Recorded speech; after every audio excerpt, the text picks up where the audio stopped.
Jesucristo, el Verbo viviente, es el único medio de salvación.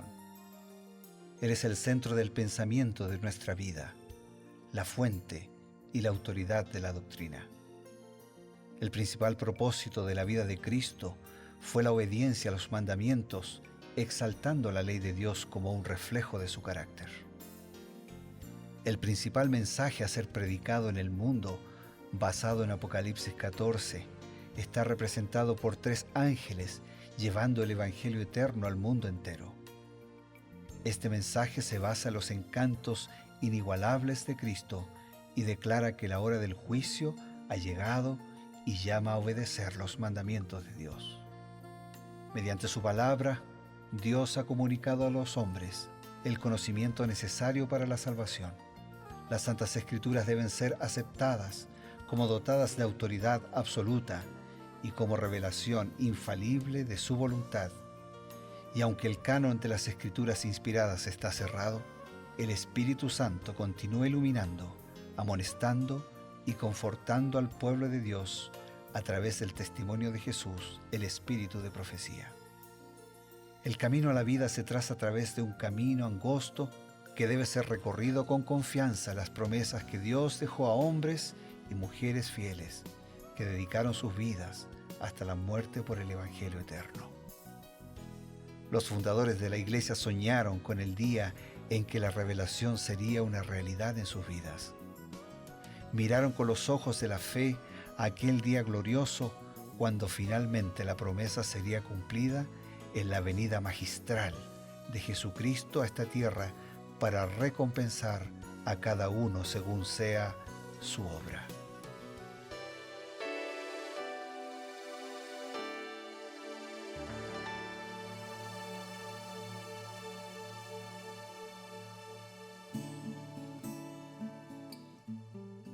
Queridos amigos, nos encontramos una vez más aquí en su programa Creed en sus profetas. Este programa está dedicado al estudio, la reflexión, la meditación basado en la palabra de Dios y lo que dice el Espíritu de profecía. Estamos con el pastor Bruno Razo y queremos ya comenzar el programa dando la bienvenida a ustedes y también dando la bienvenida al pastor. Muchas gracias, Pastor Ever. Hoy para concentrarnos en 1 Samuel capítulo 9, en el contenido bíblico de este capítulo a través del comentario de Elena de White. Y el contenido bíblico de este capítulo es muy interesante porque ahora se está marcando un hito en la vida de Israel. Ayer habíamos estudiado cómo Israel estaba insistiendo, pidiendo un rey a la semejanza de las naciones vecinas. Samuel se había opuesto, estaba ofendido porque él decía, ¿cómo es posible que rechacen la dirección, la soberanía de Dios para recibir ahora un monarca humano? Finalmente Dios dice, está bien, déjalos, vamos a concederles lo que ellos quieren. Y bueno, parece que el Señor interpretó el deseo del pueblo de Israel y eligió a alguien que tenía cualidades físicas muy destacables, muy imponente, por encima de las cabezas de todos los demás. Él, de la cabeza para arriba, es decir, toda la cabeza entera sobresalía del resto de los demás. Era un hombre bastante alto, físicamente era realmente destacado. Ahora, la inspiración dice algo respecto a los rasgos de carácter de Saúl. Muy buena pregunta, y Elena de White, claro, dice, por inspiración de Dios, en Patriarcas y Profetas lo siguiente: las cualidades personales del futuro monarca eran tales que halagaban el orgullo que había impulsado el corazón del pueblo a desear un rey. Entre los hijos de Israel no había otro más hermoso que él, de porte noble y digno, en la flor de la vida, bien parecido y alto, parecía nacido para mandar. Sin embargo, a pesar de estos atractivos exteriores, Saúl carecía de las cualidades superiores que constituyen la verdadera sabiduría. No había aprendido en su juventud a dominar sus pasiones impetuosas y temerarias y jamás había sentido el poder renovador de la gracia divina. O sea, Saúl tenía un atractivo desde lo físico, que también es un don de Dios. Claro que sí. Y que no hay nada de malo en ser atractivo. Pero si ese es el único atractivo El atractivo físico. que una persona tiene, ese atractivo es limitado, porque el paso del tiempo va terminando con el atractivo. Y él no tenía el otro atractivo, el atractivo de la sabiduría, el atractivo del dominio propio, el atractivo del equilibrio, de una influencia adecuada y sobre todo el atractivo de sentirse ligado a Dios, que reflejara su conducta y su comportamiento, su caminar permanente con Dios. Ese atractivo no tenía. Me llama la atención que Elena White es realmente tan específica en la descripción. Dice, parecía nacido para mandar. Claro, por su porte, por su presencia.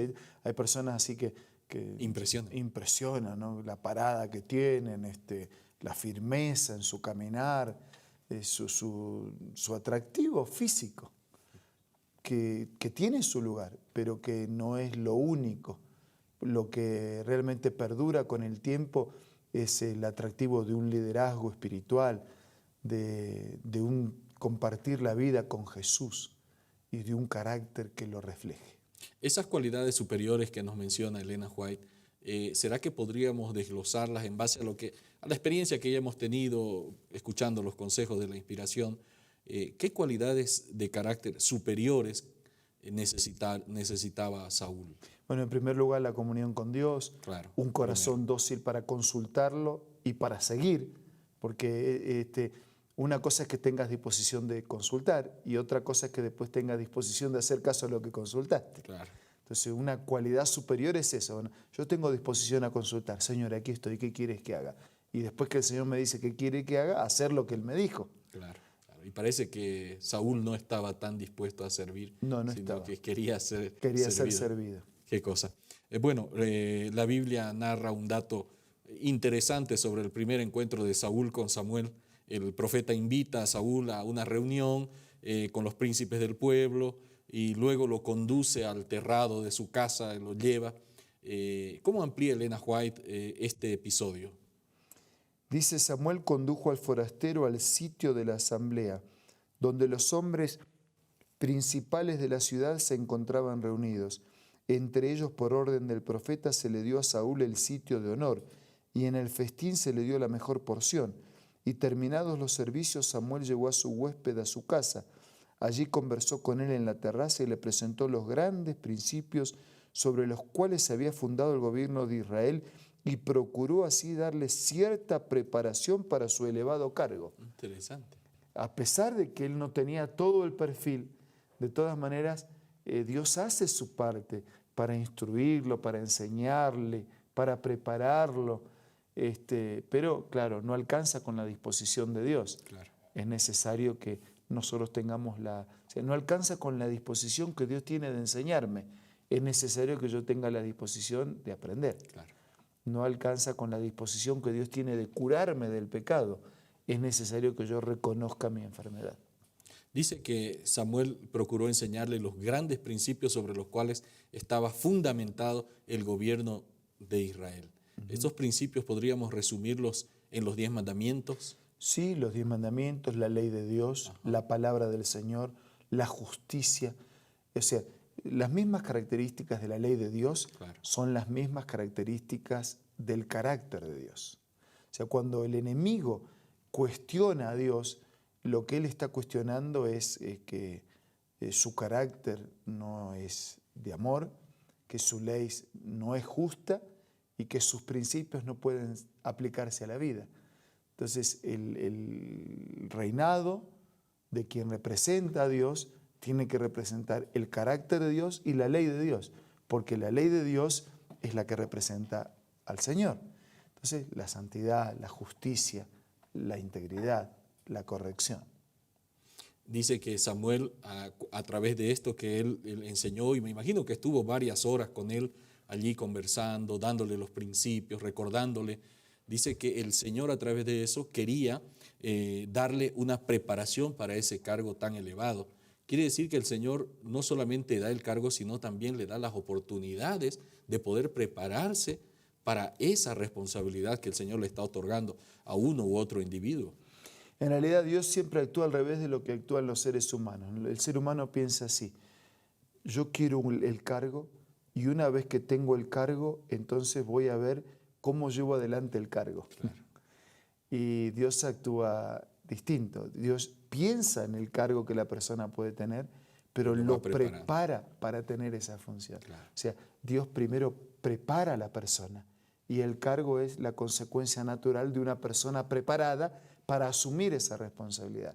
El ser humano es al revés, no quiere la preparación, quiere el cargo. Y después vemos si nos arreglamos para cumplir el cargo. Qué cosa.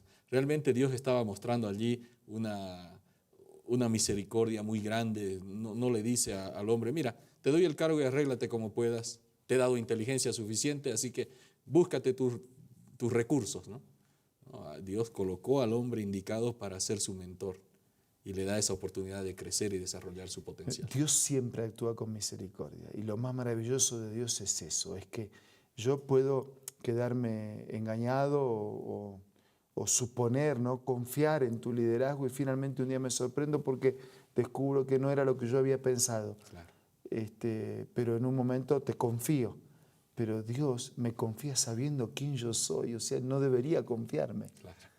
Porque Dios sabe que como soy de frágil y sin embargo Él nos confía.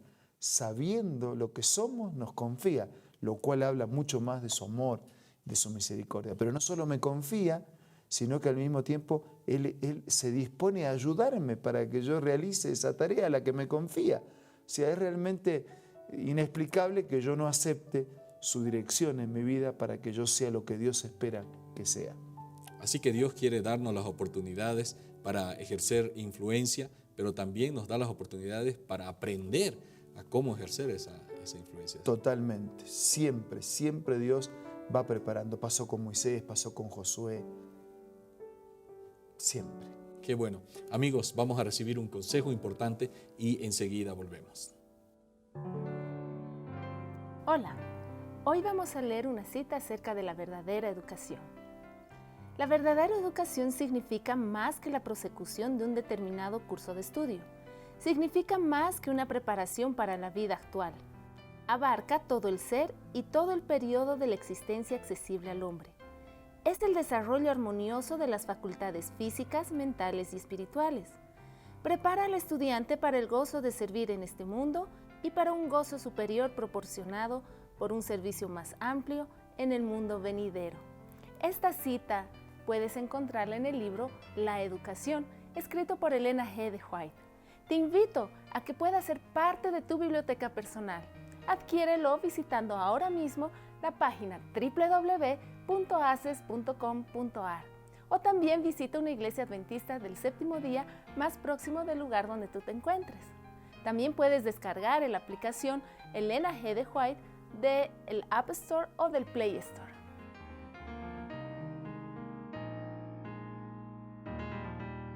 Queremos despedirnos, no sin antes recibir una invitación especial y también la oración. Solo quería decirles que Dios da oportunidades a todos los días.